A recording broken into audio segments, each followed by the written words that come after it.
بسم اللہ الرحمن الرحیم۔ ناظرین محترم السلام علیکم ورحمۃ اللہ وبرکاتہ۔ ناظرین محترم، آج ہم نماز تراویح کا پہلی نماز تراویح ہم نے ادا کی، اس کا خلاصہ آپ کے سامنے بیان کریں گے۔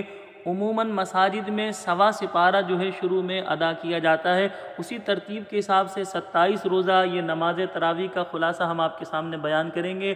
آپ خود بھی دیکھیے گا، دوست احباب کو دیکھنے کی دعوت دیجیے گا۔ ناظرین کرام، جو آج ہم نے نماز تراویح میں سوا سپارہ سنا تھا، اس میں جو پہلی ہی سورہ مبارکہ آئی سورہ بقرہ۔ یاد رکھیں، سورہ بقرہ یہ قرآن مجید فرقان حمید کی سب سے بڑی سورت ہے۔ بقرہ عربی میں گائے کو کہتے ہیں۔ اس سورہ مبارکہ میں اللہ رب العالمین نے گائے کا ایک واقعہ ذکر فرمایا ہے، اس مناسبت سے اس سورہ مبارکہ کا نام سورہ بقرہ ہے۔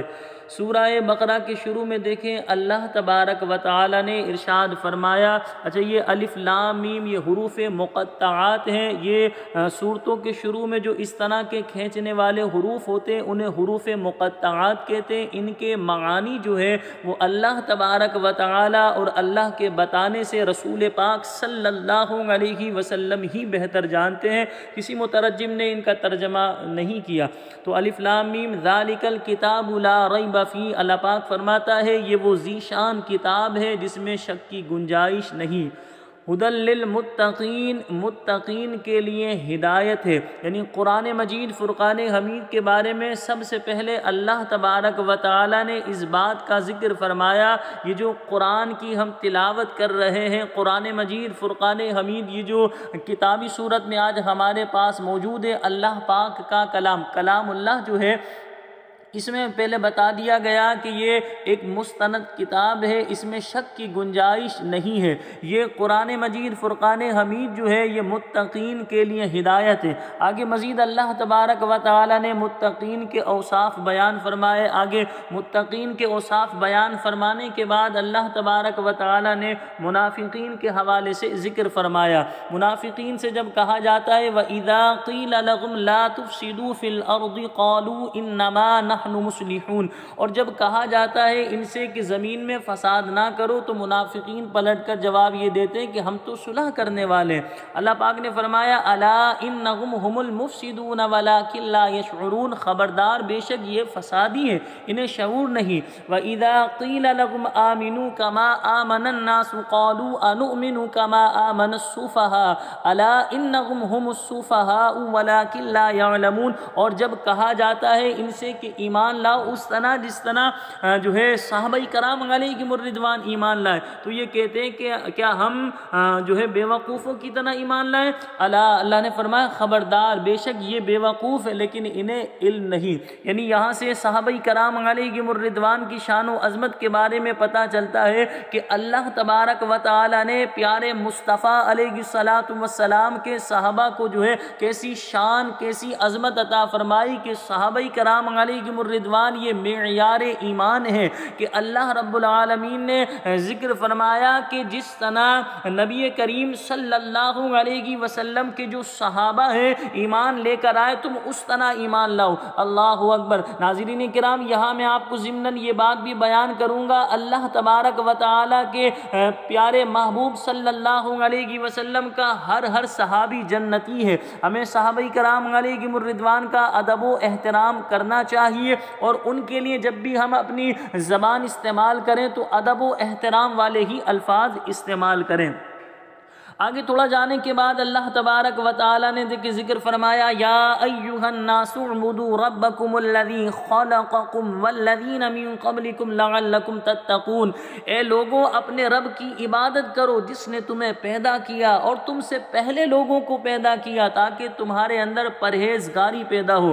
اب یہاں اللہ رب العالمین نے فرمایا اے لوگوں اپنے رب کی عبادت کرو۔ اب یہاں یعنی کہ مسلمان کو بھی عبادت کی دعوت دی جا رہی ہے اور کافر کافر سے کہا جا رہا ہے کہ اپنے کفر سے وہ توبہ کرے، ایمان لائے اور اللہ کریم کی عبادت کرے۔ اور بتایا گیا خلقکم کہ اللہ نے تمہیں پیدا کیا، سب کو اللہ نے پیدا کیا۔ پھر یہ بھی بتایا والذین من قبلکم، اور جو تم سے پہلے لوگ تھے انہیں بھی اللہ تبارک و تعالی نے ہی پیدا کیا۔ لعلکم تتقون، ہمیں عبادت کا حکم کیوں دیا جا رہا ہے؟ اللہ پاک فرما رہا ہے تاکہ تمہارے اندر پرہیزگاری پیدا ہو، تم اللہ کریم کی عبادت کرو گے تو تم متقی بنو گے۔ تو لہٰذا ہم اللہ پاک کی عبادت کر کے در حقیقت اپنا ہی فائدہ کرتے ہیں، اللہ تبارک و تعالیٰ کی ذات کا کوئی فائدہ نہیں۔ یعنی اگر ہم اللہ کریم کی عبادت نہ کریں تو اللہ پاک کی ذات کو کوئی نقصان نہیں ہے، یہ بات یاد رکھیے گا۔ اللہ تبارک و تعالیٰ کی ہم بندگی کریں، عبادت کریں تو رب کریم کا شکر ادا کریں کہ مولائی کائنات نے ہم گناہ گاروں کو اپنی بندگی کرنے، عبادت کرنے کی توفیق عطا فرمائی، یہ تیرا احسان عظیم ہے۔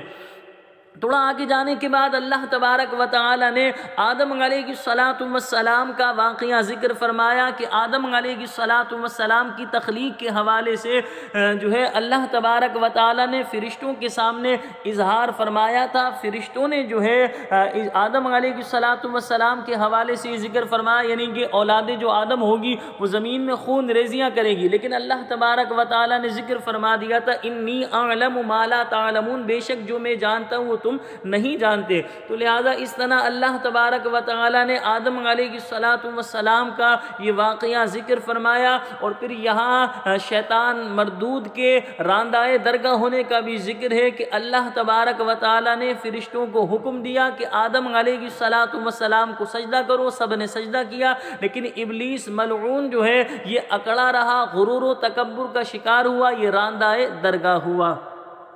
اب اس کے بعد تھوڑا آگے جانے کے بعد یہ ربا پر، یعنی کہ پہلے سپارے کا یہ ربا ہے، یہاں اللہ کریم نے نماز کا ذکر فرمایا وَأَقِيمُوا الصَّلَاةَ وَآتُوا الزَّكَاةَ وَارْكَعُوا مَعَ الرَّاكِعِينَ، اور نماز قائم کرو اور زکوٰۃ دو اور رکوع کرنے والوں کے ساتھ رکوع کرو۔ أَتَأْمُرُونَ النَّاسَ بِالْبِرِّ وَتَنْسَوْنَ أَنفُسَكُمْ وَأَنْتُمْ تَتْلُونَ الْكِتَابَ أَفَلَا تَعْقِلُونَ، اللہ پاک فرماتا ہے کیا تم لوگوں کو بھلائی کا حکم دیتے ہو اور اپنے آپ کو بھول جاتے ہو، حالانکہ تم قرآن پڑھتے ہو، کیا تمہیں عقل نہیں؟ وَاسْتَعِينُوا بِالصَّبْرِ وَالصَّلَاةِ، اور صبر اور نماز کے ذریعے جو ہے مدد چاہو۔ اب یہاں پر دیکھیں اللہ تبارک و تعالیٰ نے نماز کا ذکر فرمایا، زکوٰۃ ادا کرنے کا ذکر فرمایا، اور رکوع کرنے والوں کے ساتھ رکوع کرو، یہاں اس سے مراد جماعت سے نماز پڑھنا ہے۔ پھر اللہ کریم نے یہ بھی ذکر فرمایا کہ تم لوگوں کو بھلائی کا حکم دیتے ہو اور اپنی آپ کو بھول جاتے ہو۔ ہونا یہ چاہیے کہ ہم لوگوں کو اچھائی کا حکم دیں، خود بھی اچھائی کریں، ایسا نہ کریں کہ ہم لوگوں کو تو اچھائی کی دعوت دیں لیکن ہم خود اچھے اعمال نہ کریں۔ تو لہذا ہم لوگوں کو بھی اچھائی کی دعوت دیں اور خود بھی اچھے اعمال کریں۔ اب تھوڑا آگے جانے کے بعد اللہ تبارک و تعالی نے یہ موسیٰ علیہ السلام کا ایک واقعہ ذکر فرمایا کہ موسیٰ علیہ السلام کی قوم میں ایک شخص کا انتقال ہوا تھا، تو موسیٰ علیہ السلام سے اللہ کریم نے فرمایا تھا کہ جو ہے جانور کو ذبح کرو۔ اب یہ بنی اسرائیل جو تھے وہ موسیٰ علیہ السلام سے بہت زیادہ سوالات کرنے لگے کہ وہ گائے کیسی ہونی چاہیے، اس کا رنگ کیسا ہونی چاہیے، اس کی عمر کیسی ہونی چاہیے۔ تو لہذا اس طرح کے سوالات کرنے لگے، یہ آزمائش میں مبتلا ہوئے، اور اللہ تبارک و تعالی نے اس نیک شخص کے بیٹے کو اجر عطا فرمانا تھا کہ بندے کا انتقال ہوا، لیکن اس نے ایک بچیا جو ہے اللہ تبارک و تعالی کی حفاظت میں دی تھی، بچہ اس کا نابالغ تھا، لیکن جب بچہ بڑا ہوا وہ لے کر آیا ماں کے کہنے پر، اللہ رب العالمین نے اسے اتنی اس کے ذریعے مال و دولت عطا فرمایا کہ بنی اسرائیل ایسی گائے ڈھونڈ رہے تھے جیسی گائے اس بچے کے پاس تھی، تو لہٰذا اس گائے کے وزن کے برابر سونا جو ہے اس بچے کو دیا گیا، اور جو ہے بنی اسرائیل نے پھر یہ گائے لی، پھر اس گائے کو ذبح کیا، ذبح کرنے کے بعد مقتول کے جو ہے قاتل کا پتہ چلا۔ تو لہذا یہاں اس واقعے میں یہ درس ہے کہ ان لوگوں نے بہت سارے بیجا سوالات کیے تو آزمائش میں مبتلا ہوئے، لیکن آخر میں انہوں نے انشاءاللہ کہا۔ کتابوں میں لکھا اگر بنی اسرائیل انشاءاللہ نہ کہتے تو لہذا یہ کبھی ایسی گائے ڈھونڈ نہیں پاتے۔ تو کوشش یہ کیا کریں، ہر جائز و نیک کام جب کا ارادہ کریں تو انشاءاللہ ضرور کہا کریں۔ انشاءاللہ کا معنی ہوتا ہے اگر اللہ نے چاہا۔ اب تھوڑا آگے جانے کے بعد اللہ کریم نے جو ہے والدین کے حوالے سے ذکر فرمایا کہ اللہ تبارک و تعالی ارشاد فرماتا وَبِالْوَالِدَيْنِ إِحْسَانًا کہ اپنے والدین کے ساتھ بھلائی کرو، وَذِي الْقُرْبَى وَالْيَتَامَى وَالْمَسَاكِينِ اور قریبی رشتہ داروں کے ساتھ، یتامہ یعنی یتیموں کے ساتھ، اسی طرح مسکین کے ساتھ، وَقُولُوا لِلنَّاسِ حُسْنًا اللہ نے فرمایا لوگوں سے اچھی بات کہو، وَأَقِيمُوا الصَّلَاةَ وَآتُوا الزَّكَاةَ اور نماز قائم کرو اور زکوٰۃ ادا کرو۔ تھوڑا سا آگے جانے کے بعد اللہ تبارک و تعالیٰ نے نبی کریم صلی اللہ علیہ وسلم کی شان و عظمت کو ذکر فرمایا۔ ہوتا یہ تھا کہ بعض یہودی جو ہے وہ راعینہ اس کو جو ہے عین کو کھینچ کر پڑھتے تھے، اس کا معنی بنتا تھا اے چرواہے، یعنی اس طرح آپ علیہ السلام کا مذاق اڑایا کرتے۔ تو لہذا ایک صحابی نبی کریم صلی اللہ علیہ وسلم کی بارگاہ میں آئے اور انہوں نے عرض کی یا رسول اللہ ہم مسلمان جو ہے یہ راعینہ لفظ استعمال کرتے ہیں تو یہ دوسرے مخالفین جو ہے یعنی یہودی یہ لوگ اسی لفظ کو جو ہے غلط معنی استعمال کر رہے ہوتے ہیں اور اس طرح آپ علیہ السلام کا مذاق اڑاتے ہیں۔ تو لہٰذا یہ حضور کی بارگاہ میں آئے تھے، اللہ کریم نے یہ آیت مبارکہ نازل کر دی کہ اللہ نے اس لفظ کو استعمال کرنے سے ہی منع کر دیا مسلمانوں کو۔ اللہ پاک فرماتا یا ایھا الذین آمنوا لا تقولوا راعنا، اے ایمان والو راعنا نہ کہو، وقولوا انظرنا واسمعوا یعنی جب میرے حبیب کی بارگاہ میں آؤ کوئی بات سمجھ میں نہ آئے پہلے تو اللہ نے فرمایا یہ کہا کرو انظرنا کہ یا رسول اللہ ہم پر نظر رحمت کیجئے، لیکن آگے اللہ نے ایک اور ادب بیان فرمایا واسمعوا جب میرا حبیب کلام کرے تو اس کے کلام کو بخوبی سماعت فرماؤ، اپنے ذہن کو اپنے دماغ کو حاضر رکھ کے جو ہے میرے محبوب کے کلام کو سنو، وللکافرین عذاب علیم اور کافروں کے لیے دردناک عذاب ہے۔ تو اس سے آپ اندازہ لگائیں جس لفظ کو یہودی غلط معنی میں استعمال کرتے وہ لفظ مسلمان بھی استعمال کرتے لیکن ان کی نیت صاف ہوتی تھی، لیکن اللہ تبارک و تعالی اپنے محبوب سے کیسی محبت فرماتا ہے کہ اللہ تبارک و تعالی نے مسلمانوں کو منع کر دیا کہ تم تو اس لفظ کو صحیح معنی میں استعمال کرتے ہو لیکن یہ میرے محبوب کے جو ہے مخالف جو ہے اس لفظ سے میرے محبوب کی توہین کرنے کا سوچتے ہیں، مذاق اڑاتے ہیں اس طرح۔ تو اللہ پاک نے فرما دیا کہ اس لفظ کو کہنا ہی چھوڑ دو، نہ یہ لفظ رہے گا نہ میرے محبوب کی اس طرح یہ توہین کرنے کا ارادہ کر سکیں گے۔ آگے اللہ نے فرمایا انظرنا جب میرے محبوب کی کوئی بات سمجھ میں نہ آئے تو جو ہے راعینہ کہنے کے بجائے کہا کرو انظرنا یعنی یا رسول اللہ ہم پر نظر رحمت فرمائیے، اس بات کو دوبارہ ریپیٹ فرمائیے، ارشاد فرمائیے۔ لیکن اللہ پاک نے یہ بھی فرمایا واسمعوا کہ جب میرا محبوب کلام کرے تو میرے محبوب کے کلام کو بغور سماعت فرماؤ۔ اللہ اکبر، اللہ پاک ہم سب کو رسول پاک کی سچی غلامی سچی محبت عطا فرمائے۔ تھوڑا سا آگے جانے کے بعد اسی پہلے سپارے سورہ بقرہ میں اللہ تبارک و تعالی نے ابراہیم علیہ السلام کا واقعہ ذکر فرمایا۔ اللہ پاک فرماتا وَإِذِ ابْتَلَىٰ إِبْرَاهِيمَ رَبُّهُ بِكَلِمَاتٍ فَأَتَمَّهُنَّ کہ ابراہیم کو اس کے رب نے جو ہے چند کلمات سے آزمایا تو فَأَتَمَّهُنَّ اللہ پاک نے فرمایا کہ ابراہیم نے انہیں تمام کیا، مکمل کر دیا، ان جو ہے آزمائش میں ثابت قدمی کا مظاہرہ فرمایا۔ اللہ اکبر۔ پھر آگے جانے کے بعد اللہ تبارک و تعالی نے حضرت ابراہیم علیہ السلام کو کعبہ معظمہ کی تعمیر کا حکم ارشاد فرمایا۔ پھر آپ نے جب کعبہ معظمہ کی تعمیر کر لی تو اس طرح اللہ کی بارگاہ میں دعا کی ربنا تقبل منا انک انت السمیع العلیم، اے ہمارے رب اسے ہماری طرف سے قبول فرما، بے شک تو سننے والا جاننے والا ہے۔ یہ بڑی مشہور دعا ہے جو زیادہ تر ائمہ کرام مساجد کے اندر اس جو ہے دعا کو پڑھتے ہیں، تو اس کو یاد کر لیجئے ربنا تقبل منا انک انت السمیع العلیم۔ یہ پہلے سپارے سورہ بقرہ میں یہ ذکر ہے۔ پھر اللہ تبارک و تعالیٰ کی بارگاہ میں انہوں نے دعائیں مانگی، اللہ تبارک و تعالیٰ نے ان کی دعا قبول فرمائی۔ دعا انہوں نے یہ مانگی تھی اے اللہ عالم ارواح میں جس نبی علیہ السلام کے بھیجنے کا ذکر فرمایا تھا اسے میری نسل سے پیدا فرمانا، اور ایسا ہی ہوا کہ ہمارے پیارے آقا صلی اللہ علیہ وسلم حضرت ابراہیم علیہ السلام کی آل سے ہیں۔